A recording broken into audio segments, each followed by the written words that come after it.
গান্ধীৰ কোলা সাম্ৰাজ্য নগাঁৱৰ পাছত কাৰ্বি ভূমিত গান্ধীৰ খেনচকু কাৰ্বিৰ সম্পদত বহিৰাগতৰ সিন্ডিকেট ৰাজ অন্ত পৰা নাই আৰ.এছ. গান্ধীৰ কোলা অধ্যায় আকৌ এনবি নিউজৰ হাতত বিতৰ্কিত গান্ধী আখ্যান এইজন বিতৰ্কিত ৰণবীৰ সিং গান্ধী চমুকৈ আৰ.এছ. গান্ধী অসমৰ সম্পদ লুণ্ঠন কৰি কোটিপতি হোৱা আৰ.এছ. গান্ধীৰ সন্দৰ্ভত সবিস্তাৰে বাতৰি সম্প্ৰচাৰ হৈছিল এনবি নিউজত কোট কেনেকৈ অসমত সম্পদ লুণ্ঠনত নামি পৰিছে এইগৰাকী বহিৰাগত আৰ.এছ. গান্ধীয়ে গান্ধী আখ্যানৰ পূৰ্বে দৰ্শকসকলৰ জ্ঞাতাৰ্থে দেখুৱাই ল'ব বিচাৰিছো এখন পত্ৰ কৃষক শ্ৰমিক উন্নয়ন পৰিষদ নামৰ এটা সংগঠনে গান্ধীৰ কুকৃতিৰ সন্দৰ্ভত দিয়া এখন বিস্ফোৰক পত্ৰ য'ত স্পষ্টকৈ উল্লেখ আছে ভুৱা চালানেৰে দৈনিক হাজাৰ হাজাৰ কিউবিক মিটাৰ শিল সৰবৰাহৰ তথ্য প্ৰতিদিনে প্ৰায় ৩০খনকৈ ডাম্পাৰে অবৈধভাৱে কঢ়িয়াই হাজাৰ হাজাৰ চিএম শিল কাৰ্বি ভূমিৰ প্ৰশাসন আৰু বন বিভাগক মেনেজ কৰি এনেদৰেই সম্পদ লুণ্ঠন কৰিছে বহিৰাগত ধুৰন্ধৰ আৰ.এছ. গান্ধীয়ে আপোনালোকে চাওক যে ২০১৭ চনত তেওঁলোকক সেই কোৱাৰীৰ কাৰণে পাৰ্মিশ্যন দিছিলে আৰু বৰ্তমান তেওঁলোকৰ কোৱাৰীৰ যি পাৰ্মিশ্যন সেই পাৰ্মিশ্যন তেওঁলোকৰ সমাপ্তি ঘটিছে কিন্তু দেখা যায় যে তেওঁলোকে এতিয়াও সমাপ্তি ঘটাৰ পিছতো আৰ.এছ. গান্ধীয়ে বন বিষয়াৰ ৰেঞ্জাৰ DFO তেওঁৰ লগত লৈ পেলাই এক কমিশ্যন অংকৰে অবৈধ হিচাপে আজি দিনলৈকে এই মুহূৰ্তলৈকে আৰ.এছ. গান্ধীৰ নেতৃত্বত শ মানে ডাম্পাৰ গাড়ী পাথৰ লৈ যোৱা আমি দেখিবলৈ পাইছোঁ ক'ৰবাত 1 হেক্টৰ ভূমি তেওঁলোকক কোৱাৰীটো কৰিব দিছিল মাইনিং কৰিবৰ কাৰণে কিন্তু তেওঁলোকে কি কৰিছে সেই 1 হেক্টৰ মাটি নহয় তাত তেওঁলোকে 2-3 হেক্টৰ মাটি দখল কৰিছে আৰু তাতে 2-3 হেক্টৰ মাটিত তেওঁলোকে মাইনিং কৰি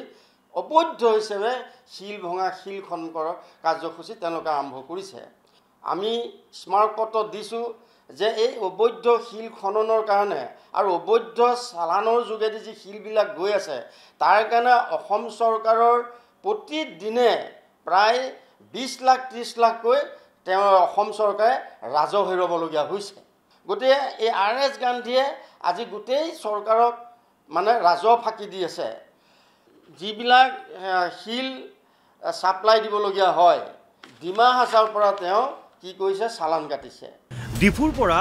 10 চিএমৰ চালান উলিয়াই দৈনিক অতিৰিক্তভাৱে সৰবৰাহ হয় 12 চিএমকৈ শিল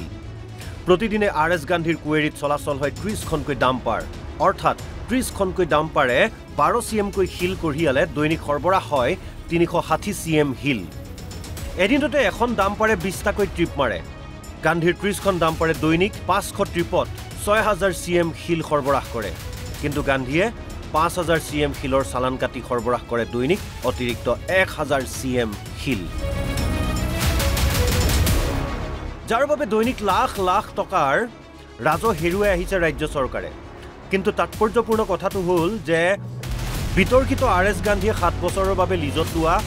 পানীমাৰাৰ 3টা কুৱেৰীৰ ম্যাদ উকলাৰ পাছতো বৰ্তমান ভয় ভাবুকি আৰু গুণ্ডাগিৰিৰে চলাই গৈছে শিলৰ কুৱেৰীকেইটা ডিমা হাছাও 2 নম্বৰ চালান কাটি নগাঁও DFOৰ জৰিয়তে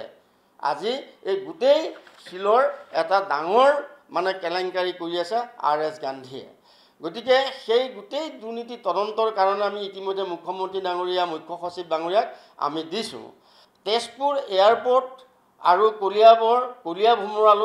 ভোমৰা দলঙৰ ওচৰলৈ শিল ইতিমধ্যে তেওঁলোকে কঢ়িয়াই আছে কিন্তু য'ত মাইনিঙৰ তেওঁলোকৰ পাৰ্মিশ্যন নাই আৰু য'ত তেওঁলোকে 1 হেক্টৰৰ মাটিত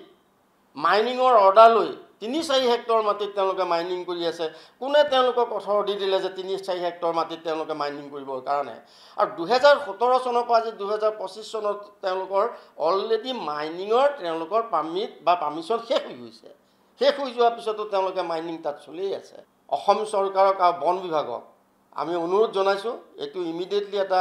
তদন্ত কৰিব লাগে আৰু তদন্ত কৰি আৰ.এছ. গান্ধীৰ নিচিনা ব্যক্তিক আৰু তেওঁ কোৱাৰীবিলাক সোনকালে বন্ধ কৰিব লাগে প্ৰশ্ন হৈছে চুক্তিৰ ম্যাদ উকলাৰ পাছতো কিদৰে কাৰ্বি ভূমিৰ সম্পদ লুণ্ঠন কৰি আহিছে বহিৰাগত বনিয়াই বিতৰ্কিত আৰ.এছ. গান্ধীৰ মূৰত কাৰ এনে আশীৰ্বাদ আছে যে ভুৱা চালানেৰে দৈনিক ৰাজ্যৰ বিভিন্ন স্থানলৈ সৰবৰাহ কৰি আহিছে শিল কিয় বন বিভাগ আৰু আৰক্ষীৰ চকুত নপৰে এইজন অনা অসমীয়া ব্যৱসায়ীৰ কোলা সাম্ৰাজ্যৰ তথ্য news desk report NB news